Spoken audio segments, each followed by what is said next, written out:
और ध्यान होगा तो हम बताएंगे। तो एक दिन हम भी वहां रुक गए शाम को, तो शाम के समय छत पे लेटे थे सब लोग।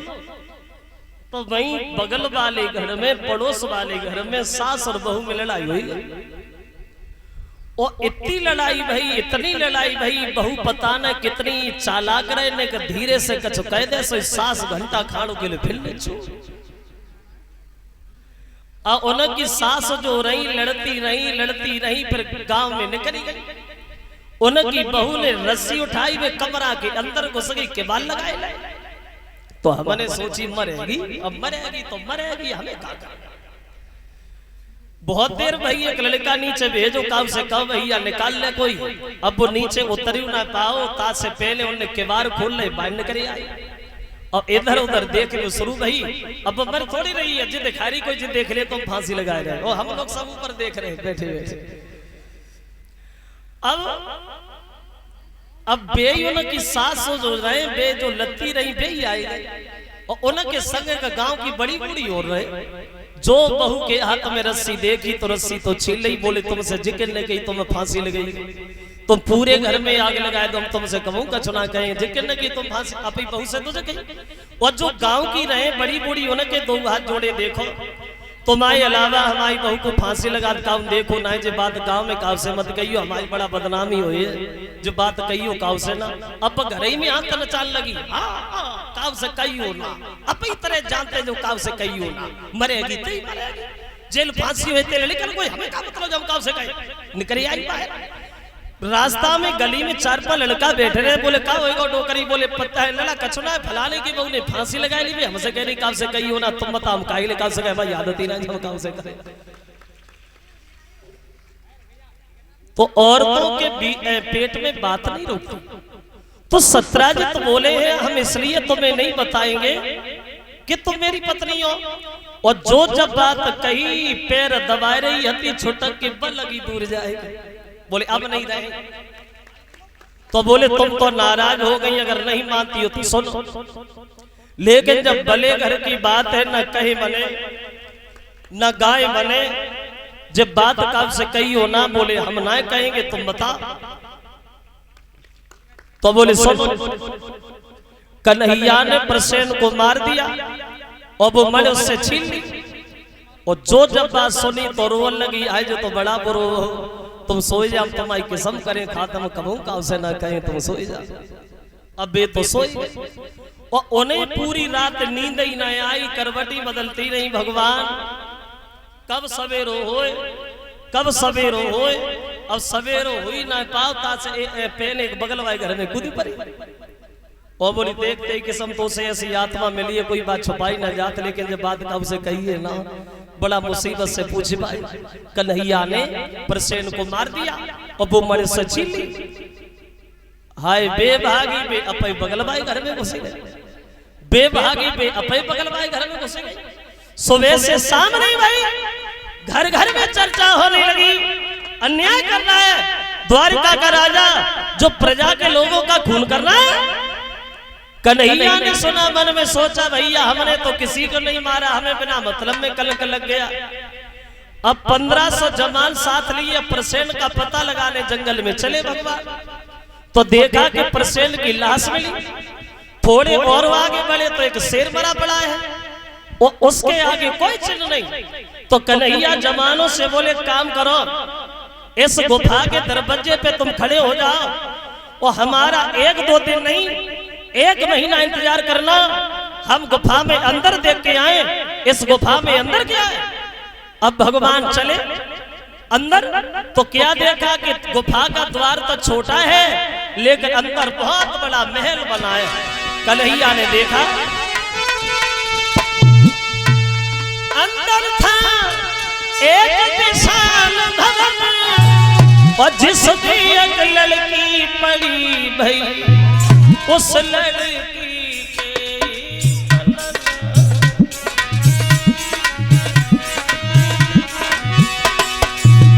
कलशदारी करने खड़ी हो जाएगी। उस लड़की के ही पलना में वो सुंदर मर्दी धरी भई। उस लड़की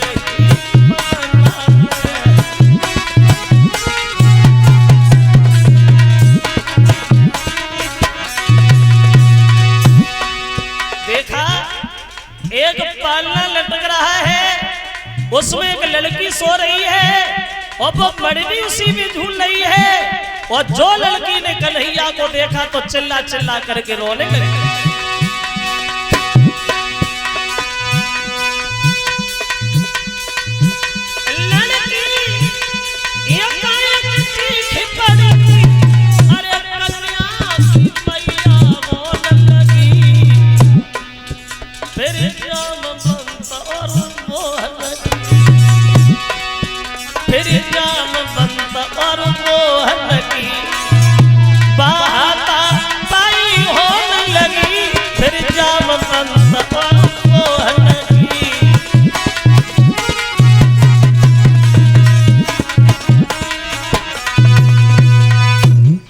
अब जामन तो कन्हैया में युद्ध छिड़ गया।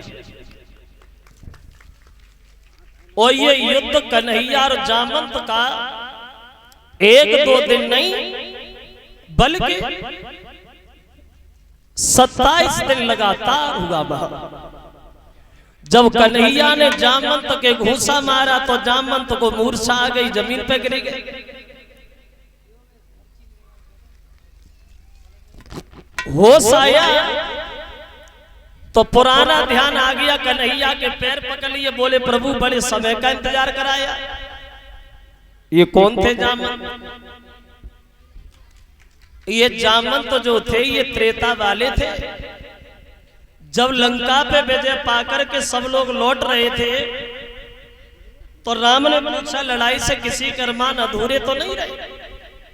तो बहादुरों के चेहरा नीचे को झुक गए, लेकर बूढ़े से जामंत बोले महाराज अभी हम लड़ना चाहते। तो राम बोले भैया अब हम मर्यादा के बंधन में हैं, अब इंतजार करो, हम खुद ही आएंगे और खुद ही तुमसे ले लेंगे, तुम्हारे भुजा की खुजली हम खुद ही मिटाएंगे। तो जामंत बोले महाराज कैसे तकलीफ उठाई, क्यों आए? बोले इस मलिक के पीछे हमें कलंक लग गया, इस मलिक को हमें दे दो। तो जामंत जी बोले महाराज मड़ ले जाओ, मड़ वाली भी ले जाओ, मतलब तुम हमारी बेटी जामंती से शादी कर लो। तो दूसरा विवाह इनका हुआ है जामंत की लड़की जामंती के साथ। और वो मड़ ला करके सत्राजित को दी। तो सत्राजित बड़ा लज्जित हुआ, मन में सोचने लगा हमारे भैया को तो शेर ने मारा था और हमने कन्हैया को कलंक लगा दिया। तो उसने शर्म की वजह से अपनी बेटी सत्यभामा की शादी कन्हैया के साथ कर दी। अब 3 हो गई, रुक्मिणी, जामंती और सत्यभामा। अब ऐसा हुआ एक दिन श्याम सुंदर कलश वाली कन्या खड़ी हो जाए, अपने सखा अर्जुन के साथ यमुना के किनारे घूम रहे थे। तो क्या देखा, यमुना के किनारे झाड़ियों में एक अकेली बड़ा सुंदर लड़की बैठी। उस लड़की को देखकर के कन्हैया सवाल करने लगे कौन है आप, क्या नाम है तुम्हारा? तो लड़की ने उत्तर दिया प्रभु मेरे पिता का नाम सूर्य है और मेरा नाम कालिंदी है, और मेरे पिता ने मुझसे ये कहा था कि तुम्हारे पति यमुना पे मिलेंगे, बरसों से इंतजार में बैठे हैं, अब ये बताओ कि हम आपके साथ चले या और इंतजार करें? तो अर्जुन बोले कैसा, 3 औरतें घरे बैठी हैं, जिधर जाओ उधर शादी तैयार, कब तक शादी करते रहोगे? कन्हैया बोले करते ही रहेंगे जब तक होती रहेंगे, हम क्यों मना करें, हम तैयार है, कदम तैयार। तो चौथा इनका विवाह हुआ है सूर्य की लड़की कालिंदी के साथ में। 5वीं शादी हुई है मित्रविंदा से। 6वां विवाह हुआ है शीलभद्रा से। 7वां विवाह हुआ है सत्या से।